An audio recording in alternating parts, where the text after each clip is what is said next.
दोस्तों आखिर क्या हुआ जब एक अद्भुत विचित्र साधु का पूरा हाथ काट दिया गया। दोस्तों उसके बाद जो हुआ उसे सुनकर आपके कलेजे कांप उठेंगे। ये घटना बिल्कुल सच्ची है और होश उड़ा देने वाली है। आखिर कौन है ये साधु और उनका हाथ क्यों काटा गया और फिर बाद में क्या हुआ, इसे जानने के लिए इस वीडियो को बड़े ही ध्यान से और अंत तक जरूर देखिएगा। नमस्कार दोस्तों, आप देख रहे हैं मंदिर इंडिया यूट्यूब चैनल। अगर वीडियो पसंद आए तो लाइक शेयर और चैनल को सब्सक्राइब करके बेल आइकन को प्रेस जरूर कर दीजिएगा। वीडियो में आगे बढ़ने से पहले एक बार सच्चे दिल से कमेंट बॉक्स में हर हर महादेव जरूर लिखिएगा। तो चलिए इस वीडियो की शुरुआत कर लेते हैं। सदाशिव का जन्म एक तेलुगु दंपति के घर हुआ। उनका शुरुआती नाम शिवराम कृष्ण था। 17 साल की उम्र में उनकी शादी हो गई। 17वीं सदी से लेकर 18वीं सदी के बीच तमिलनाडु के पास कुंभकोणम में रहे। सत्य के खोज में उन्होंने अपना घर त्याग दिया। वे अवगुण संत थे जिन्होंने संन्यास लेने के बाद अपना अधिकतम जीवन नग्न अवस्था में ही बिताया। वे हमेशा अपने अंदर ध्यान मग्न रहते थे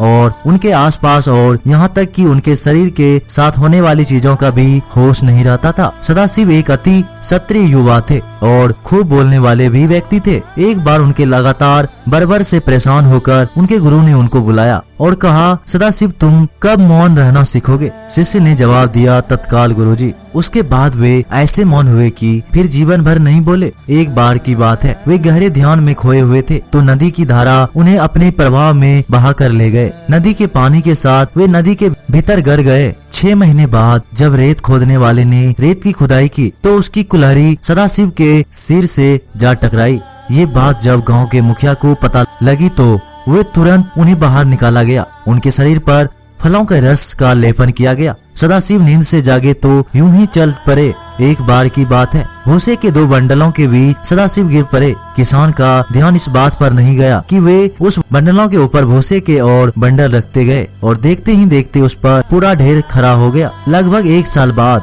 जब भूसे के ढेर को हटाया गया, नीचे से सदाशिव ऐसे निकले जैसे मानो कुछ हुआ ही नहीं हो। एक बार सदाशिव एक नवाब के बगीचे से होते हुए गुजर रहे थे। उस बगीचे में नवाब की रानियां बैठी हुई थी। सदाशिव को देखकर रानियां चिल्ला उठी क्योंकि सदाशिव नग्न अवस्था में रहा करता था। ये नजारा देखकर नवाब का खून खौल उठा और अपने सिपाहियों को सदाशिव के पीछे भेज दिया और कहा कि उसका हाथ काट दो। सिपाहियों भागे और एक बार में ही सदाशिव का हाथ उनके शरीर से अलग कर दिया। लेकिन उनके बाद जो हुआ उसे देखकर सबकी आंखें खुली की खुली रह गई क्योंकि हाथ कटने के बाद भी सदाशिव चलते ही रहे। ऐसा लग रहा था कि मानो उन्हें कोई फर्क ही नहीं पड़ रहा हो कि उनका हाथ पूरा का पूरा उनके शरीर से अलग हो चुका है। फिर बाद में वो नवाब सदाशिव के चरणों में गिर पड़ा। दोस्तों आपका क्या विचार है इस अद्भुत रहस्यमय साधु के बारे में? अपनी सभी विचार हमें कमेंट बॉक्स में जरूर बताइएगा। अगर वीडियो पसंद आई हो तो लाइक शेयर और चैनल को सब्सक्राइब करके बेल आइकन को जरूर प्रेस कर दीजिएगा। तब तक के लिए नमस्कार, टेक केयर।